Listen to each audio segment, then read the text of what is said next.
कोणतंही यश हे तुमची कोणती परिस्थिती आहे हे बघत नाही, ते फक्त कष्टाला आणि तुमच्या दृष्टिकोनाला माप टाकतं.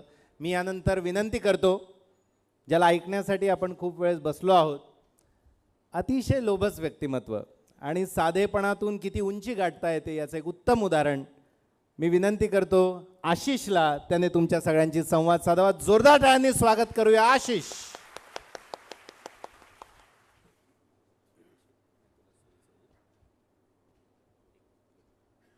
सन्माननीय व्यासपीठ, येथे जमलेला पालकवर्ग आणि माझ्या मित्रमैत्रिणींनो, काल सरांचा मला मेसेज आला की प्रिपेअर करू नये काहीतरी, पण मी जर प्रिपेअर केलं तर मी जेन्युइन कधी बोलतच नाही. म्हणजे ते खोटं काहीतरी असलं तर मग मी ते बोलून देईल. आता मला जे मनात सुचतं ते मी बोलत असतो. मग त्याच्यात मी आता मग माझा प्रवास वगैरे जे काही आहे ते सांगेल. अजून एक सांगतो की माझी आई आता आली होती. माझ्या आईला हे सुद्धा माहिती की याच्यानंतर माझ्या आईला मी कुठल्याच कार्यक्रमात नेणार नाही आहे. त्याच्यामुळे माझी आई आता माझ्याकडे बघत होती. आणि हां, मी आपल्या टोनमध्ये बोलतोय थोडासा, त्याबद्दल मला माफ करा, कारण तीच नॅचरल टोन असते आणि त्याच्यातनं जे बोलेल ते मनातनं आलेलं असेल, जे आहे ते खरं आहे. माझ्याकडे घड्याळ पण नाही. 10 मिनटं झाल्यानंतर फक्त जोरात टाळ्या वाजून द्या, मी बसून जाईल.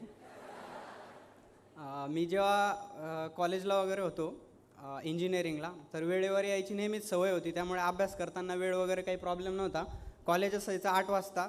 माझा रूममेट उठायचा 7:50ला, मी उठायचो 7:53ला. 7:57ला त्याची गाडी रेडी असायची आणि 8:00 आम्ही वर्गात बसलेलो असायचो. म्हणजे एवढी रेग्युलॅरिटी असायची. पण ती कशी असायची आता ते तुम्ही इमॅजिन करू शकता. माझे मित्रसुद्धा असे होते, म्हणजे गावाकडचे. आता सौरभने सांगितलं तुमचे जे मित्र आहेत ते इंग्लिश वगैरे बोलणारे मित्रांसोबत तुम्ही सोबत राहत जा. आम्हाला कोणी सोबत घ्यायचंच नाही. म्हणजे ते पुणेरी आपण म्हणतो ना, तर तसा ग्रुप होता. आणि आमचा ग्रुप एकदम वेगळा होता. म्हणजे डिओ काय असतं हे सुद्धा आमचा एक गावातला मित्र होता, त्याला माहीत नव्हतं.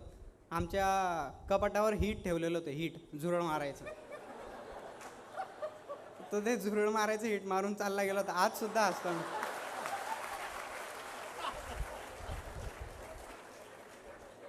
त्याचा एक प्रसंग मी पुण्याला सुद्धा सांगितला. माझी इंग्लिश सुद्धा तशीच आहे.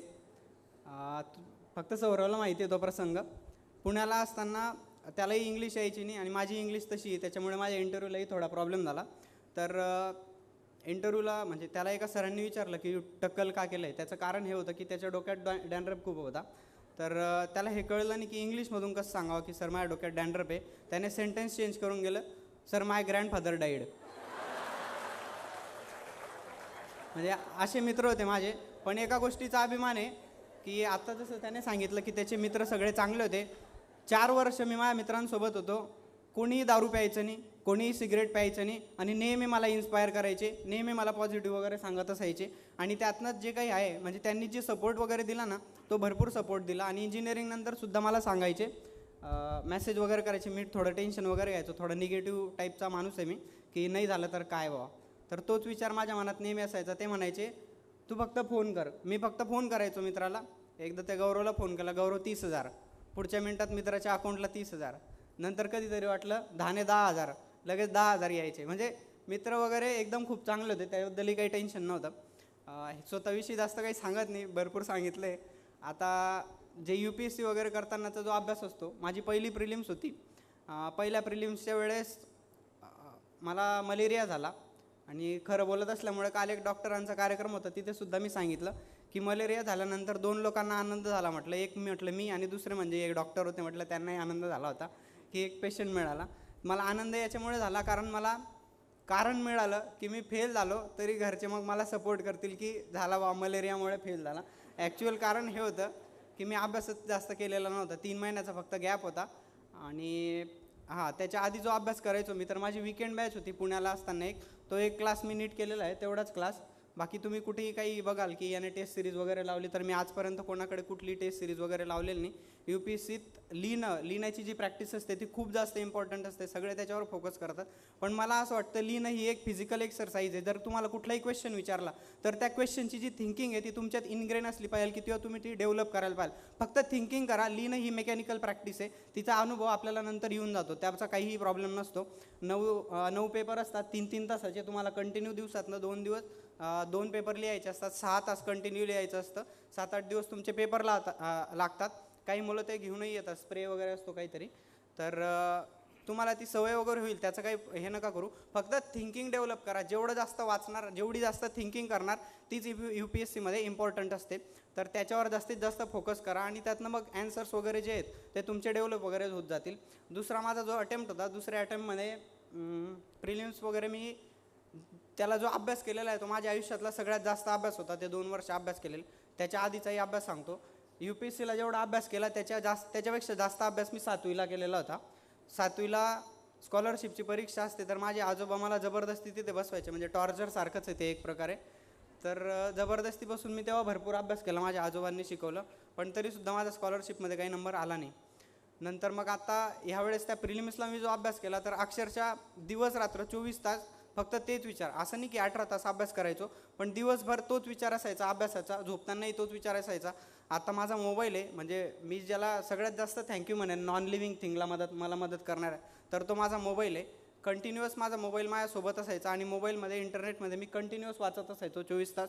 इवन झोपतानासुद्धा माझा टायमिंग फिक्स नव्हता. मी जेव्हा झोपेल तर ते कशावर डिपेंड असायचं, वाचता वाचता जर मला काहीतरी बोर झालं मोबाईलवर वाचताना तर मी झोपायचो. ही माझी सवय होती. ती नंतर मोडली, कारण 1.5 वर्ष अभ्यास केल्यानंतर ह्या प्रवासात माणूस थोडं फ्रस्ट्रेट वगैरे होतोच. आणि आता प्रांजलताईंनी सुद्धा सांगितलं की ते परत अभ्यासाची त्यांनाही जीवावर येत होती, तशी मलाही आता जीवावर यायला लागलेली होती. तर प्रचंड अभ्यास त्या 2 महिन्यात केला. बाकी मेमरीचं एवढं आठवत नाही आपल्याकडे, म्हणजे टॅलेंट वगैरे नसलं तर माझं हे असायचं की मी हातावर वगैरे इथे असं सगळं लिहिलेलं असायचं आणि दिवसभर मी फक्त तेच वाचायचो, किंवा कधी वेळ वगैरे जर मिळाला तर तेच वाचायचो. बाकी काही मेमरी टेक्निक्स वगैरे होतात, तुम्ही नेटवर सर्च करा की मेमरी टेक्निक्स काय असतात, इमॅजिनेशन पॉवर काय असते, स्टोरी कशा डेव्हलप करायच्या, न्यूमॉनिक्स काय असतात. ह्या मेमरी टेक्निक्स मी भरपूर वापरलेल्या आहेत, कारण त्याची गरज होती आणि त्यातनं मला जितकं जास्त लक्षात ठेवता येईल तितकं जास्त लक्षात ठेवण्यासाठी फायदा झाला. पण फक्त तो त्या परीक्षेपुरता, परीक्षा संपली की दुसऱ्या दिवशी विसरून जायचं. म्हणजे एक साधं एक्झाम्पल सांगतो माझ्या मेमरीचं. माझ्या शाळेची प्रार्थना होती, इतनी शक्ती हमें देना दाता, मन का विश्वास कमजोर होना. त्याच्या पुढचं मला काहीच आठवत नाही अजूनसुद्धा. म्हणजे आता हे आमच्या सरांनाही सांगेल मी, त्यांना म्हणजे आदर वाटतो माझा की मी त्या शाळेतला विद्यार्थी आहे, पण ही गोष्टही त्यांना सांगावी लागेल. नंतर गाणे वगैरे जेव्हा मुलं वगैरे म्हणायचे, मित्रमैत्रिणी वगैरे, तर मी मैत्रिणींमध्ये तर कधी राहायचो नाही, गावाकडचं आहे, बोलायला तेव्हाही भीती वाटायची. तर एकही गाणं मला पाठ नाही अजूनसुद्धा. एक आहे पण ते आता जाऊ द्या. आता गाणे वगैरे तसं काही आपल्याला नव्हतं, तर त्यातला काही विषय नव्हता, फक्त अभ्यास. बाकी परीक्षा ज्यावेळेस द्यायला लागलो त्यावेळेस 3 गोष्टी ठरवलेल्या होत्या. मला सगळ्यात जास्त अंडे आवडायचे. मी तेव्हा ठरवलं जोपर्यंत पास होत नाही तोपर्यंत अंडे खाणार नाही. पास झालो, त्याच्या दुसऱ्या दिवशी पुण्यात गेलो. मित्रांनी माझ्यासाठी स्वतः स्वयंपाक केलेला होता, ते अंड्याची भुर्जी वगैरे मस्त खाल्ली. त्याच्या आधी मी म्हणजे ते स्वतःवर कंट्रोल म्हणून माझी आजी काशीला गेलेली होती, तर माळ आणलेली होती आजीने, ती काढून घेतली देवाला नमस्कार करून. आता संपला म्हटलं आपला प्रवास.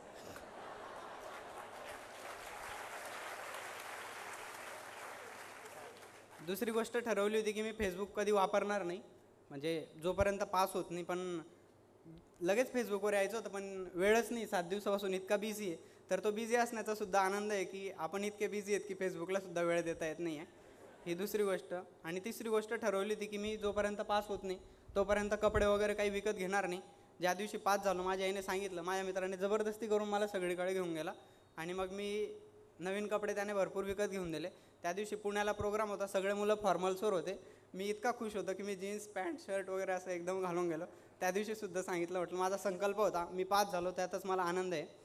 बाकी तुम्हाला इन्स्पिरेशन वगैरे जर वाटत असेल काहीतरी की ही एक्झाम का करावी किंवा काय चेंजेस वगैरे होतात, तर आपले ऑनरेबल मेंबर ऑफ पार्लमेंट इथे होते आणि त्यांनीसुद्धा सांगितलं की IAS आणि IPS काय असतं.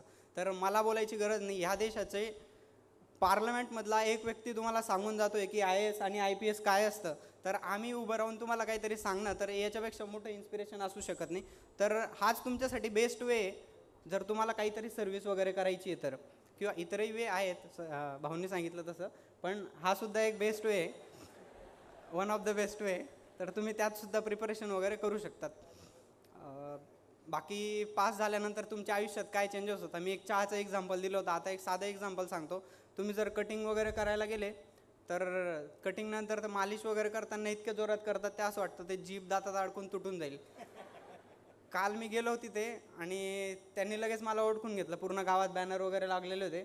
तर तो इतक्या सॉफ्टली करत होता, मला असं वाटतं तुम्हाला डोक्यावर तेल वगैरे लावतोय का. म्हणजे फरक बघा, तुमच्या आयुष्यात फरक काय पडतो. इन्स्पिरेशन घ्या, फक्त एक एंटरटेनमेंट म्हणून नका घेऊ.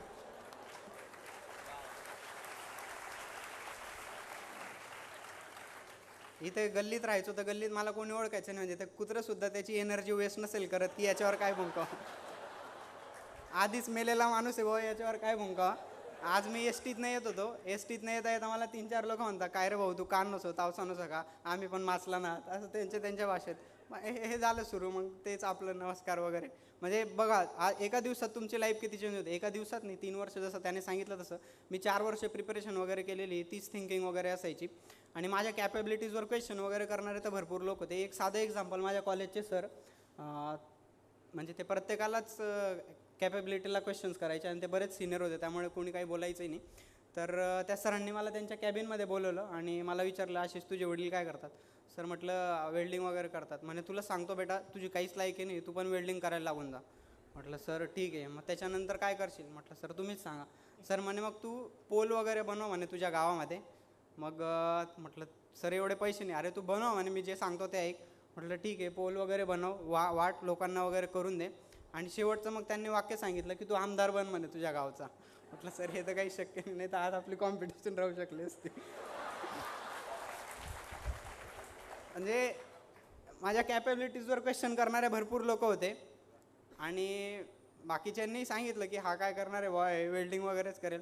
तसं एवढंही नव्हतं की परिस्थिती एवढी वाईट नव्हती, आता खूप चांगली झालेली. त्यामुळे लोक लगेच माझ्याकडे सहानुभूतीने बघायला लागले. तेवढं नका बघू, आता आहे व्यवस्थित आहे.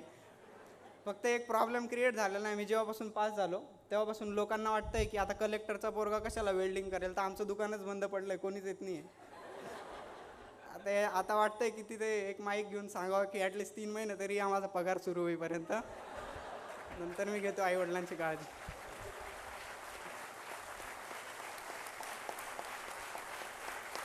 हो 10 मिनटं झाले वाटतं. धन्यवाद, थँक्यू. माझ्या आनंदाला तुम्ही माझ्यापेक्षा जास्त मोठा आनंद मानला, त्याबद्दल आपले सर्वांचे आभार. आणि सरांनी आधीच सांगून दिलं होतं की मी ह्या क्लासचा वगैरे नाही, म्हणजे खरं बोलले सर, त्याबद्दलसुद्धा सरांचे आभार.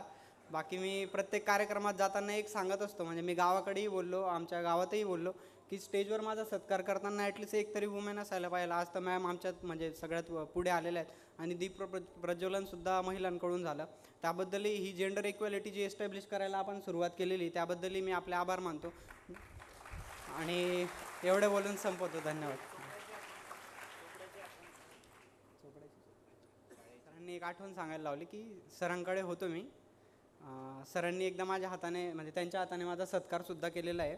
पण मला बोलण्याची भरपूर इच्छा असते. हे जे भाषण दिलं आहे ना, हे मी जवळपास हजारो वेळेस दिलेलं आहे, पण ते डे ड्रीमिंग होतं सगळं काही. तर एकदा महाले सरांकडे आमच्याकडे एक सत्कार होता आणि मी गावात एकच अचिव्हमेंट आपली की मी गावात 3रा आलेलो होतो CET एक्झाममध्ये. तर 3रा आल्यानंतर मग जनरली असतो ट्रेंड की पहिल्या 3घांना वगैरे आपण सत्कार वगैरे करत असतो. तर त्या दिवशी असं झालं, पहिले 2 माझ्या पुढचे जे होते त्यांचा सत्कार केला, त्यांना बोलायची संधी दिली. आणि त्याच्यानंतर त्या दिवशी सरांनी जेंडर इक्वॅलिटी एस्टॅब्लिश करायची म्हणून माझ्या मागे असल्या तरी त्यात पहिल्या 2 मुलींना बोलवलं आणि माझा नंबरच आला नाही. मग त्या दिवशी सरांना मग मी सांगितली ही आठवण, तर सर म्हटलं आता तुझी बोलायची इच्छा भरपूर पूर्ण होईल, करून घे. आता त्या इच्छा पूर्ण करतोय मी, आता चांगले लाईफ वगैरे एन्जॉय करतोय. तर बघा, अभ्यास करा भरपूर आणि ती जी फायर आहे ना ती तुमच्या आत असली पाहिजे. जर बाहेरून कोणी फायर लावायचा प्रयत्न केला ना, तुम्ही जळून जाल. ती आत आग असली पाहिजे, त्याच्याशिवाय काही चेंज नाही होत तुमच्या लाईफमध्ये. थँक्यू. क्या बात है, बहुत बढ़िया. एकदा जोरदार टाळ्या.